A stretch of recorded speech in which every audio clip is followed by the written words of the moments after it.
ನಿಮ್ ದುಡ್ಡಿಗೆ ಬರೀ 4-5% ಬಡ್ಡಿ ಸಿಗ್ತಾ ಇದೆಯಾ? ಸ್ಟೇಬಲ್ ಮನಿ ಮೂಲಕ ಭಾರತದ ಬ್ಯಾಂಕ್ಗಳಲ್ಲಿ ಎಫ್ಡಿ ಬುಕ್ ಮಾಡಿ 9.5% ವರೆಗೂ ಬಡ್ಡಿ ಪಡೀರಿ. ಅದು ಕೂಡ 5 ಲಕ್ಷ ರೂಪಾಯಿಗಳವರೆಗೆ RBIನ DICGC ಗ್ಯಾರಂಟಿಯೊಂದಿಗೆ. ಕೆಲವೇ ಸೆಕೆಂಡ್ಗಳಲ್ಲಿ ಎಫ್ಡಿ ಬುಕ್ ಮಾಡಬಹುದು. ಡಿಸ್ಕ್ರಿಪ್ಷನ್ ಹಾಗೂ ಪಿನ್ ಕಾಮೆಂಟ್ ನಲ್ಲಿರೋ ಲಿಂಕ್ ಮೂಲಕ ಆಪ್ ಡೌನ್ಲೋಡ್ ಮಾಡಿ.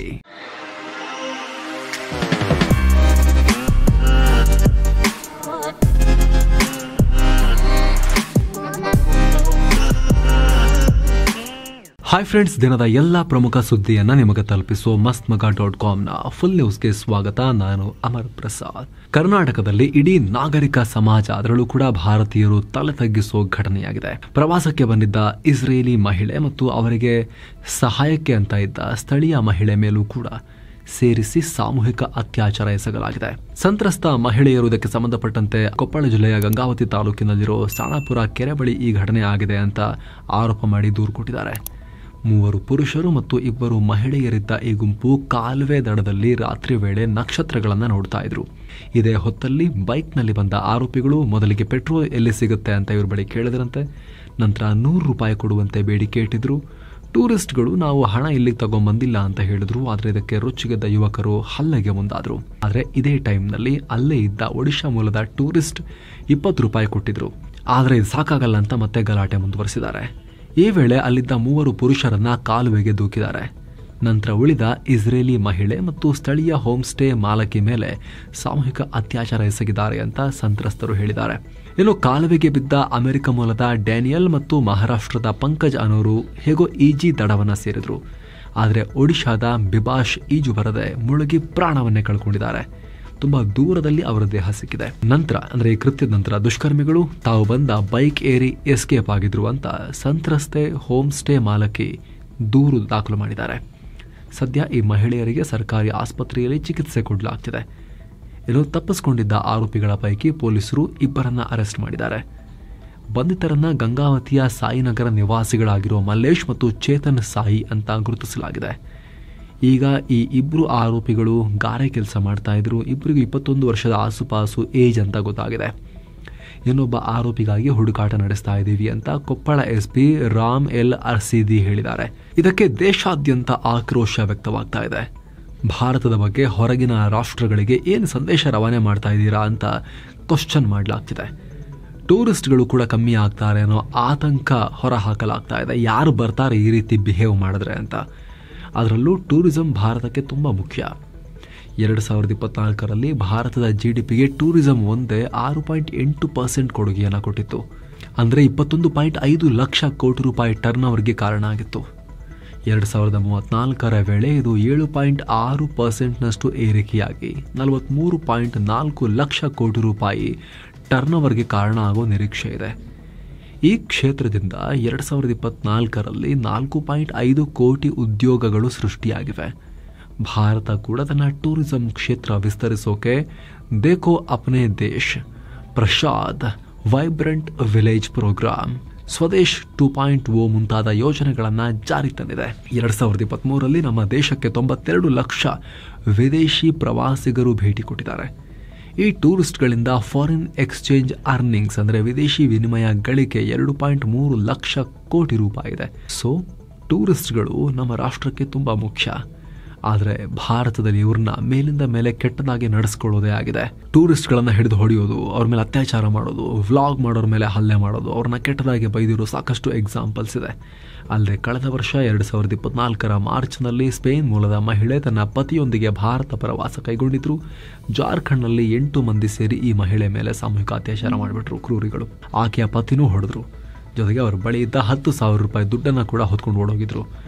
ಈಗ ಈ ಘಟನೆಯಾಗಿದೆ. ಇವರೆಲ್ಲ ಹೊರಗೆ ಹೋಗಿ ನಮ್ಮ ದೇಶದ ಬಗ್ಗೆ ಏನು ಹೇಳ್ತಾರೆ? ಕಠಿಣಾತಿ ಕಠಿಣ ಶಿಕ್ಷೆ ಆಗಬೇಕು ಈ ಧೂರ್ತರಿಗೆ, ಕ್ರಿಮಿಗಳಿಗೆ. ಏನೋ ಮಣಿಪುರದಲ್ಲಿ ರಾಷ್ಟ್ರಪತಿ ಆಡಳಿತ ಬಂದರೂ ಕೂಡ ಪರಿಸ್ಥಿತಿ ತಣ್ಣಗಾಗಿಲ್ಲ. ಈಗ ಮತ್ತೆ ಹಿಂಸಾಚಾರ ಆಗಿದೆ. ಗೃಹ ಮಂತ್ರಿ ಅಮಿತ್ ಶಾ ಮಾರ್ಚ್ 8ರಿಂದ ಮಣಿಪುರ ಎಲ್ಲರಿಗೂ ಸಂಚಾರ ಮಾಡೋಕೆ ಮುಕ್ತವಾಗಿರಬೇಕು ಅಂತ ಆದೇಶ ಕೊಟ್ಟಿದ್ರು. ಭದ್ರತಾ ಪಡೆಗಳ ಬೆಂಗಾವಲಿನಲ್ಲಿ ಮಣಿಪುರದಾದ್ಯಂತ ಶನಿವಾರ ಬಸ್ ಸಂಚಾರ ಕೂಡ ಶುರುವಾಗಿತ್ತು. ಆದರೆ ಮಣಿಪುರದ ಕುಕಿ ಸಮುದಾಯ ಅದನ್ನು ವಿರೋಧಿಸಿ ಪ್ರತಿಭಟಿಸಿದೆ. ಬಸ್ ಸಂಚಾರಕ್ಕೆ ಅಡ್ಡಿ ಉಂಟು ಮಾಡಿದೆ. ಸಾವಿರಾರು ಕುಕಿ ಮಹಿಳೆಯರು ರಸ್ತೆ ತಡೆಗೆ ಪ್ರಯತ್ನ ಪಟ್ಟಿದ್ದಾರೆ. ಬಸ್ ಮೇಲೆ ಕಲ್ಲು ತೂರಾಟ ಮಾಡಿದ್ದಾರೆ. ಈ ವೇಳೆ ಕುಕಿ ಮತ್ತು ಭದ್ರತಾ ಪಡೆ ನಡುವೆ ಘರ್ಷಣೆ ಉಂಟಾಗಿದೆ. ಪರಿಣಾಮ ಒಬ್ಬ ಪ್ರತಿಭಟನಾಕಾರರಿಗೆ ಗುಂಡೇಟು ಬಿದ್ದು ಪ್ರಾಣ ಕಳ್ಕೊಂಡಿದ್ದಾರೆ. 27ಕ್ಕೂ ಅಧಿಕ ಭದ್ರತಾ ಸಿಬ್ಬಂದಿಗೂ ಗಾಯವಾಗಿದೆ. ಇತ್ತ ಭದ್ರತಾ ಪಡೆಗಳು ಮಣಿಪುರದ ವಿವಿಧ ಜಿಲ್ಲೆಗಳಲ್ಲಿ ಜಂಟಿ ಕಾರ್ಯಾಚರಣೆ ಮಾಡಿ 114 ಆಯುಧ ಮತ್ತು ಸ್ಫೋಟಕಗಳನ್ನು ವಶಪಡಿಸಿಕೊಂಡಿದ್ದಾರೆ. ನಿಷೇಧಿತ ಸಂಘಟನೆಗೆ ಸೇರಿದ 7 ಜನರನ್ನ ಅರೆಸ್ಟ್ ಕೂಡ ಮಾಡಲಾಗಿದೆ. ಸ್ವಲ್ಪ ಅಗ್ರೆಸಿವ್ ಆಗಿ ಹೋಗ್ತಾ ಇದ್ದಾರೆ ಭದ್ರತಾ ಪಡೆಗಳು ಈಗ ಈ ಫೇಸ್ನಲ್ಲಿ. ಬಾಂಗ್ಲಾ ಮತ್ತು ಭಾರತದ ನಡುವೆ ಪ್ರತಿದಿನ ಒಂದಲ್ಲ ಒಂದು ಬಾರ್ಡರ್ ಇಶ್ಯೂ ಆಗ್ತಾನೇ ಇದೆ. ಇದೀಗ ಪಶ್ಚಿಮ ಬಂಗಾಳದ ಗಡಿ ಭಾಗದಲ್ಲಿ ನಮ್ಮ ಸೇನೆ ಮತ್ತು ಬಾಂಗ್ಲಾದ ನಶಾ ವಸ್ತು ಸಾಗಾಟಗಾರರ ನಡುವೆ ಘರ್ಷಣೆಯಾಗಿದೆ. 15ರಿಂದ 20 ಕಳ್ಳ ಸಾಗಾಣಿಕೆದಾರರ ಗುಂಪು ಮಾದಕ ವಸ್ತು ಮತ್ತು ದನಗಳನ್ನು ಭಾರತಕ್ಕೆ ಸಾಗಣೆ ಮಾಡ್ತಾ ಇದ್ರು. ಈ ವೇಳೆ ಇದನ್ನು BSF ಸೈನಿಕರು ತಡೆಯೋಕೆ ಹೋದ್ರು. ಆದರೆ ಕೈಲಿ ಮಾರಕಾಸ್ತ್ರ ತಗೊಂಡ್ಬಂದಿದ್ದ ಈ ದುಷ್ಟರು ಸೈನಿಕರ ಮೇಲೆ ದಾಳಿಗೆ ಪ್ರಯತ್ನ ಪಟ್ಟರು. ಆಗ ನಮ್ಮ ಸೈನಿಕರು ಮಾರಕಾಸ್ತ್ರ ಹಿಡ್ಕೊಂಡ್ ಬರ್ತೀರಾ ತಡೀರಿ ಅಂತ ಸ್ಫೋಟಕವನ್ನು ತಗೊಂಡು ಅವ್ರ ಮೇಲೆ ಹಾಕಿದ್ದಾರೆ. ಕಳ್ಳ ಸಾಗಾಣಿಕೆದಾರರ ಮೇಲೆ ಗುಂಡು ಕೂಡ ಹಾರಿಸಿದ್ದಾರೆ. ಆದರೂ ಬಗ್ಲಿಲ್ಲ ಕಳ್ಳ ಸಾಗಾಣಿಕೆದಾರರು. ಹೀಗಾಗಿ ಘರ್ಷಣೆ ಕಂಟಿನ್ಯೂ ಆಗಿ ಬಾಂಗ್ಲಾ ಪ್ರಜೆಯೊಬ್ಬನ ಪ್ರಾಣ ಹೋಗಿದೆ. ನಮ್ಮ ಸೈನಿಕರೊಬ್ಬರಿಗೆ ಗಂಭೀರ ಗಾಯವಾಗಿದೆ. ಗಂಟೆಗೆ 10 ಸಲ ಕಣಕಣದಲ್ಲೂ ಕೇಸರಿ ಅಂತ ನಾಚಿಕೆ ಬಿಟ್ಟು ಹೀಗನ್ಕೊಂಡು ಬರುವಂತಹ ದೊಡ್ಡ ದೊಡ್ಡ ಸ್ಟಾರ್ಗಳಿಗೀಗ ಸಂಕಷ್ಟ ಶುರುವಾಗಿದೆ. ಮುಖ್ಯವಾಗಿ ಬಾಲಿವುಡ್ ನಟರಾದ ಶಾರುಖ್ ಖಾನ್, ಅಜಯ್ ದೇವಗನ್ ಮತ್ತು ಟೈಗರ್ ಶ್ರಾಫ್ಗೆ ಜೈಪುರದ ಜಿಲ್ಲಾ ಗ್ರಾಹಕ ವ್ಯಾಜ್ಯಗಳ ಪರಿಹಾರ ವೇದಿಕೆ ನೋಟಿಸ್ ಜಾರಿ ಮಾಡಿದೆ. ಜೊತೆಗೆ ವಿಮಲ್ ಪಾನ್ ಮಸಾಲಾ ತಯಾರಿಕಾ ಕಂಪನಿ JB ಇಂಡಸ್ಟ್ರೀಸ್ಗೂ ನೋಟಿಸ್ ಕೊಡಲಾಗಿದೆ. ಜೈಪುರ ಮೂಲದ ಯೋಗೇಂದ್ರ ಸಿಂಗ್ ಬಡಿಯಾಲ ಅನ್ನೋರು ವಿಮಲ್ನಲ್ಲಿ ಕೇಸರಿ ಇದೆ ಅನ್ನೋ ಮೂಲಕ ನಟರು ತಪ್ಪು ದಾರಿಗೆಳೆಯೋ ಕೆಲಸವನ್ನ ಮಾಡ್ತಾ ಇದ್ದಾರೆ. ಯಾಕಂದ್ರೆ ಪಾನ್ ಮಸಾಲ ಮತ್ತು ಕೇಸರಿಯ ಬೆಲೆ ನಡುವೆ ದೊಡ್ಡ ವ್ಯತ್ಯಾಸ ಇದೆ. 1 kg ಕೇಸರಿಗೆ 4 ಲಕ್ಷ ರೂಪಾಯಿ. ಅದೇ ತಂಬಾಕಿರೋ ಈ ಪಾನ್ ಮಸಾಲ ಪ್ಯಾಕೆಟ್ಗೆ ಜಸ್ಟ್ 5 ರೂಪಾಯಿ. ಹೀಗಿರುವಾಗ ಇದರಲ್ಲಿ ಕೇಸರಿ ಬಿಡಿ ಅದರ ಸುಗಂಧ ಕೂಡ ಇರೋಕೆ ಹೇಗೆ ಸಾಧ್ಯ ಅಂತ ದೂರು ಕೊಟ್ಟಿದ್ರು. ಹೀಗಾಗಿ ಮಾರ್ಚ್ 19ನೇ ತಾರೀಕು ಖುದ್ದು ಹಾಜರಾಗಿ ಸ್ಪಷ್ಟೀಕರಣ ಕೊಡಿ ಅಂತ ನಟರಿಗೆ ಹಾಗೂ ಕಂಪನಿಗೆ ನೋಟಿಸ್ ಕೊಡಲಾಗಿದೆ. ಇನ್ನು ಅಕ್ರಮ ಚಿನ್ನ ಕಳ್ಳ ಸಾಗಾಣಿಕೆ ಕೇಸ್ನಲ್ಲಿ DRI ಅಂದ್ರೆ ಡೈರೆಕ್ಟರೇಟ್ ಆಫ್ ರೆವಿನ್ಯೂ ಇಂಟೆಲಿಜೆನ್ಸ್ ಅಂದ್ರೆ ಕಂದಾಯ ಗುಪ್ತಚರ ನಿರ್ದೇಶನಾಲಯದ ಕಸ್ಟಡಿಯಲ್ಲಿರೋ ನಟಿ ರನ್ಯಾ ರಾವ್ಗೆ ಮತ್ತೊಂದು ಸಂಕಷ್ಟ ಎದುರಾಗಿದೆ. ಈ ಪ್ರಕರಣದಲ್ಲಿ DRI ಅಧಿಕಾರಿಗಳ ಮಾಹಿತಿ ಆಧರಿಸಿ CBI ಸ್ವಯಂ ಪ್ರೇರಿತ ಕೇಸ್ ದಾಖಲಿಸಿಕೊಂಡಿದೆ. ದಿಲ್ಲಿ, ಮುಂಬೈ ಮತ್ತು ಬೆಂಗಳೂರಲ್ಲಿ ತನಿಖೆ ಕೂಡ ಶುರು ಮಾಡಿದೆ. ಬೆಂಗಳೂರು ಏರ್ಪೋರ್ಟ್ನಲ್ಲಿ DRI ಅಧಿಕಾರಿಗಳು ರನ್ಯಾ ರಾವ್ರನ್ನ ಬಂಧಿಸಿ 14 kgಗೂ ಅಧಿಕ ಚಿನ್ನವನ್ನು ವಶಕ್ಕೆ ಪಡೆದಿದ್ರು. ಅವರ ಮನೆ ಮೇಲೂ ಕೂಡ ದಾಳಿ ಮಾಡಿ ಚಿನ್ನ, ನಗದು ಸೇರಿ 17.29 ಕೋಟಿ ರೂಪಾಯಿ ಮೌಲ್ಯದ ವಸ್ತುಗಳನ್ನು ವಶಪಡಿಸಿಕೊಂಡಿದ್ರು. ಹೀಗಾಗಿ ಈ ಪ್ರಕರಣ ಬಗೆದಷ್ಟು ಬಯಲಾಗ್ತಾ ಇದೆ. ಈ ನಿಟ್ಟಿನಲ್ಲಿ ಪ್ರಕರಣದ ವಿಸ್ತೃತ ತನಿಖೆಗಾಗಿ ಅಧಿಕೃತವಾಗಿ CBI ಎಂಟ್ರಿ ಕೊಟ್ಟಿದೆ. ಇದರ ಬೆನ್ನಲ್ಲೇ ಬೆಂಗಳೂರಿನ ಕೆಂಪೇಗೌಡ ಏರ್ಪೋರ್ಟ್ನಲ್ಲಿ ಕಸ್ಟಮ್ಸ್ ಅಧಿಕಾರಿಗಳು ತಪಾಸಣೆ ಜಾಸ್ತಿ ಮಾಡಿದ್ದಾರೆ. ಮೊದಲ ದಿನವೇ ಒಬ್ಬ ವ್ಯಕ್ತಿಯಿಂದ ಸುಮಾರು 3 kg 995 ಗ್ರಾಂ ಚಿನ್ನವನ್ನು ವಶಕ್ಕೆ ಪಡೆದಿದ್ದಾರೆ. ದುಬೈನಿಂದ ಬರ್ತಾ ಇದ್ದ. ಅರೆಸ್ಟ್ ಮಾಡಿ ಕಸ್ಟಮ್ಸ್ ಅಧಿಕಾರಿಗಳು ತನಿಖೆ ನಡೆಸ್ತಾ ಇದ್ದಾರೆ. ಕಲಬುರಗಿಯಲ್ಲಿರೋ ಕರ್ನಾಟಕ ಕೇಂದ್ರೀಯ ವಿಶ್ವವಿದ್ಯಾಲಯದಲ್ಲಿ ಚಪಾತಿ ಹೊಡೆದಾಟ ಆಗಿದೆ. ಚಪಾತಿ ಗಲಾಟೆ.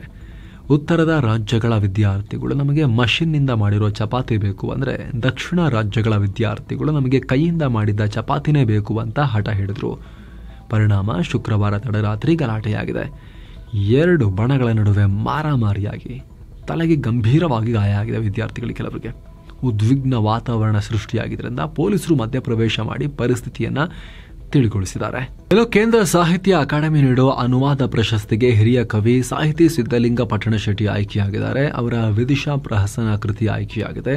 ಈ ಕೃತಿ ಕಾಳಿದಾಸರ ಮಾಳವಿಕಾಗ್ನಿಮಿತ್ರಂನ ರಂಗಾನುವಾದ. ದಕ್ಷಿಣ ಕನ್ನಡ ಜಿಲ್ಲೆಯ ಪರಂಗಿಪೇಟೆಯ ವಿದ್ಯಾರ್ಥಿ ದಿಗಂತ್ ನಾಪತ್ತೆ ಪ್ರಕರಣಕ್ಕೆ ಟ್ವಿಸ್ಟ್ ಸಿಕ್ಕಿದೆ. ಈಗ ಈ ವಿದ್ಯಾರ್ಥಿ ಉಡುಪಿಯ ಡಿಮಾರ್ಟ್ನಲ್ಲಿ ಸಿಕ್ಕಾಕೊಂಡಿದ್ದಾನೆ. ಬಟ್ಟೆಗಳನ್ನ ಬ್ಯಾಗ್ಗೆ ತುಂಬಿಸ್ಕೊಳ್ತಿದ್ದಾಗ ಈತನ ಓಡಾಟ ಕಂಡು ಅನುಮಾನದಿಂದ ವಿಚಾರಿಸಿದ್ದಾರೆ. ಈ ವೇಳೆ ಆತ ನಾನು ದಿಗಂತ್ ಅಂತ ಹೇಳ್ಕೊಂಡಿದ್ದಾನೆ.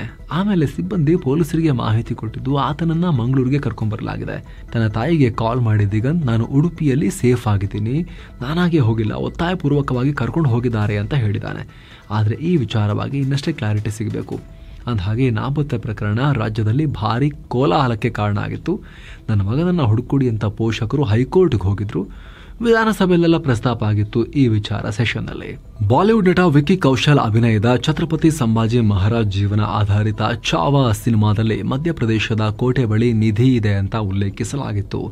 ಹೀಗಾಗಿ ಮಧ್ಯಪ್ರದೇಶದ ಅಸಿರ್ಘರ್ ಕೋಟೆ ಸುತ್ತಮುತ್ತ 100 ಜನ 2-3 ದಿನಗಳಿಂದ ನಿಧಿ ಹುಡುಕಾಟದಲ್ಲಿ ತೊಡಗಿದ್ದಾರೆ ಅನ್ನೋ ಮಾಹಿತಿ ಸಿಕ್ಕಿದೆ. ಈ ವಿಚಾರ ಸ್ಥಳೀಯ ಬುರ್ಹಾನ್ಪುರ ಜಿಲ್ಲಾಡಳಿತದ ಗಮನಕ್ಕೆ ಬಂದಿದೆ. ಹೀಗಾಗಿ ತನಿಖೆಗೆ ಆದೇಶ ಕೊಡಲಾಗಿದೆ. ಈ ಕೋಟೆ ಬುರ್ಹಾನ್ಪುರ ಜಿಲ್ಲೆಯಿಂದ ಸುಮಾರು 20 ಕಿಲೋಮೀಟರ್ ದೂರ ಇದೆ. ಅಮೆರಿಕನ್ ಸರಕುಗಳ ಮೇಲಿನ ಸುಂಕ ಕಮ್ಮಿ ಮಾಡೋಕೆ ಭಾರತ ಒಪ್ಕೊಂಡಿದೆ ಅಂತ, ಅದಕ್ಕೆ ಪ್ರತಿಯಾಗಿ ಅಮೆರಿಕವು ಭಾರತದ ಸರಕುಗಳಿಗೆ ಸುಂಕ ಕಮ್ಮಿ ಮಾಡುತ್ತೆ, ಝೀರೋ, ಎಲ್ಲ ನಮ್ದು ಝೀರೋ ನಿಮ್ದು ಝೀರೋ ಅಂತ ಅಮೆರಿಕ ಅಧ್ಯಕ್ಷ ಡೊನಾಲ್ಡ್ ಟ್ರಂಪ್ ಹೇಳಿಕೆಯನ್ನು ಕೊಟ್ಟಿದ್ರು. ಇದಕ್ಕೀಗ ಕಾಂಗ್ರೆಸ್ ವಿರೋಧ ವ್ಯಕ್ತಪಡಿಸಿದೆ. ಈ ವಿಚಾರದ ಬಗ್ಗೆ ಪಿಎಂ ನರೇಂದ್ರ ಮೋದಿ ಸಂಸತ್ನಲ್ಲಿ ಮಾತಾಡಬೇಕು, ಅಭಿಪ್ರಾಯ ಪಡೆಯಬೇಕು ಅಂತ ಕಾಂಗ್ರೆಸ್ ಆಗ್ರಹ ಮಾಡಿದೆ. ಮತ್ತೊಂದು ಕಡೆ ಇದೇ ವಿಚಾರಕ್ಕೆ ಸಂಬಂಧಪಟ್ಟಂತೆ ಅಮೆರಿಕದ ವಾಣಿಜ್ಯ ಕಾರ್ಯದರ್ಶಿ ಹಾವರ್ಡ್ ಲಟ್ನಿಕ್ ಟ್ಯಾರಿಫ್ ವಿಚಾರವಾಗಿ ಭಾರತಕ್ಕೆ ಸಲಹೆ ಕೊಟ್ಟಿದ್ದಾರೆ. ಭಾರತದ ಕೃಷಿ ಕ್ಷೇತ್ರ ಅಮೆರಿಕದ ಪ್ರಾಡಕ್ಟ್ಸ್ಗೆ ಸ್ವಲ್ಪ ಓಪನ್ ಅಪ್ ಆಗಬೇಕು ಅಂತ ಹೇಳಿದ್ದಾರೆ. ಬೇಕಿದ್ರೆ ನಾವು ರಫ್ತು ಮಾಡೋ ಕೃಷಿ ಉತ್ಪನ್ನಗಳ ಮೇಲೆ ಲಿಮಿಟ್ ಹಾಕಿದ್ರೆ ಏನು ತೊಂದರೆ ಇಲ್ಲ, ಬಟ್ ಟ್ಯಾರಿಫ್ ವಿಚಾರದಲ್ಲಿ ಸ್ವಲ್ಪ ನೀವು ಓಪನ್ ಅಪ್ ಆಗಬೇಕು ಅಂತ ಅವರು ಆಗ್ರಹ ಮಾಡಿದ್ದಾರೆ ಭಾರತಕ್ಕೆ. ಏನೋ ಬಿಜೆಪಿಗಾಗಿ ಕಾಂಗ್ರೆಸ್ ಕಾರ್ಯಕರ್ತರು ರಹಸ್ಯವಾಗಿ ಕೆಲಸ ಮಾಡ್ತಿದ್ದಾರೆ ಅಂತ ಆರೋಪ ಮಾಡಿದ್ದಾರೆ. ಏನು ಬಿಜೆಪಿಗೆ ಕಾಂಗ್ರೆಸ್ ಕಾರ್ಯಕರ್ತರೇ ವರ್ಕ್ ಮಾಡ್ತಿದ್ದಾರೆ ಅಂತ ಆರೋಪ ಮಾಡಿದ್ದಾರೆ. ಯಾರು ಈ ಆರೋಪವನ್ನು ಮಾಡಿದ್ದಾರೆ ಗೊತ್ತಾ? ರಾಹುಲ್ ಗಾಂಧಿ ಈ ಆರೋಪ ಮಾಡಿದ್ದಾರೆ. ಗುಜರಾತ್ನಲ್ಲಿ ಕಾಂಗ್ರೆಸ್ನ ಕೆಲ ನಾಯಕರಿಗೆ ಎಚ್ಚರಿಕೆ ಕೊಡ್ತಾ ಇದ್ದೀನಿ ಅನ್ನೋ ರೀತಿಯಲ್ಲಿ ಹೇಳಿದ್ದಾರೆ. ದಶಕಗಳಿಂದ ಕಾಂಗ್ರೆಸ್ ಅಧಿಕಾರದಲ್ಲಿಲ್ಲ, ಅಗತ್ಯ ಬಿದ್ದರೆ ಬಿಜೆಪಿ ಆಡಳಿತ ಇರೋ ರಾಜ್ಯದಿಂದ ಒಂದು 40 ಕಾಂಗ್ರೆಸ್ ನಾಯಕರನ್ನ ಮನೆ ಕಳಿಸಿ ಪಕ್ಷವನ್ನು ಸ್ವಚ್ಛಗೊಳಿಸಬೇಕಾಗತ್ತೆ ಅಂತ ಎಚ್ಚರಿಕೆ ಕೊಟ್ಟಿದ್ದಾರೆ. ಇದಕ್ಕೆ ಪ್ರತಿಕ್ರಿಯಿಸಿದ ಬಿಜೆಪಿ, ರಾಹುಲ್ ಗಾಂಧಿ ತಮ್ಮದೇ ಪಕ್ಷದವರನ್ನ ಟ್ರೋಲ್ ಮಾಡ್ತಾ ಇದ್ದಾರೆ ಮತ್ತು ರಾಹುಲ್ ಗಾಂಧಿ ಬಿಜೆಪಿಯ ಬಿಗ್ಗೆಸ್ಟ್ ಅಸೆಟ್, ನಮ್ಮ ದೊಡ್ಡ ಆಸ್ತಿ ರಾಹುಲ್ ಗಾಂಧಿ ಅಂತ ಬಿಜೆಪಿ ಪ್ರತಿಕ್ರಿಯೆ ಕೊಟ್ಟಿದೆ. ತಮಿಳ್ ನಟ ವಿಜಯ್ ರಂಜಾನ್ ಟೈಮ್ನಲ್ಲಿ ಇಫ್ತಾರ್ ಕೂಟವನ್ನು ಆಯೋಜಿಸಿದ್ರು. ಈ ವೇಳೆ ಅವರು ತಲೆಗೆ ಸ್ಕಲ್ ಕ್ಯಾಪ್, ಮುಸ್ಲಿಮರ ಟೋಪಿ ಇರುತ್ತಲ್ಲ, ಅದನ್ನು ಹಾಕಿರೋ ದೃಶ್ಯಗಳು ಬಂದವು, ಸೋಷಿಯಲ್ ಮೀಡಿಯಾದಲ್ಲಿ ವೈರಲ್ ಆದವು. ಇದಕ್ಕೆ ಆನ್ಲೈನ್ನಲ್ಲಿ ಹಲವು ರೀತಿಯ ಪ್ರತಿಕ್ರಿಯೆ ವ್ಯಕ್ತ ಆಗಿದೆ. ಕೆಲವರು ನೀವು ಕುಂಭಮೇಳಕ್ಕೆ ಹೋಗಿಲ್ವಲ್ಲ ಅಂತ ಪ್ರಶ್ನೆ ಮಾಡಿದ್ದಾರೆ. ಇನ್ನು ಕೆಲವರು ವಿಜಯ್ ಓಲೈಕೆ ರಾಜಕಾರಣ ಮಾಡ್ತಿದ್ದಾರೆ ಅಂತ ಟೀಕಿಸಿದ್ದಾರೆ. ಆದ್ರೆ ವಿಜಯ್ ಮತ್ತು ಅವರ ಪಾರ್ಟಿ ಬೆಂಬಲಿಗರು ಸೆಕ್ಯುಲರ್ ರೀ ವಿಜಯ್ ಅಂತ ಹೇಳಿದ್ದಾರೆ. ಸೊ ಫ್ರೆಂಡ್ಸ್, ಇದಾಗಿತ್ತು ಇವತ್ತಿನ ಫುಲ್ ನ್ಯೂಸ್. ನಾವು ಕೊಯ್ದಿಲ್ಲ, ಎಳೆದಿಲ್ಲ, ಕಿರ್ಚಾಡಿಲ್ಲ, ಸುದ್ದಿಯ ರೀತಿಯಲ್ಲಿ ನಿಮಗೆ ರಿಪೋರ್ಟ್ ಮಾಡೋ ಪ್ರಯತ್ನವನ್ನ ನಾವು ಮಾಡಿದ್ದೀವಿ. ನಮ್ಮ ಈ ಪ್ರಯತ್ನ ನಿಮಗೆ ಇಷ್ಟ ಆಗ್ತಾ ಇದ್ರೆ ದಯವಿಟ್ಟು mastmaka.com ಚಾನಲ್ಗೆ ಸಬ್ಸ್ಕ್ರೈಬ್ ಮಾಡಿ, ಪಕ್ಕದ ಬೆಲ್ ಐಕಾನ್ ಮೇಲೆ ಕ್ಲಿಕ್ ಮಾಡೋದನ್ನ ಯಾವುದೇ ಕಾರಣಕ್ಕೂ ಮರಿಬೇಡಿ. Thank you so much. ಮತ್ತೆ ಭೇಟಿ ಆಗ್ತಿರೋಣ. ನಮಸ್ತೆ.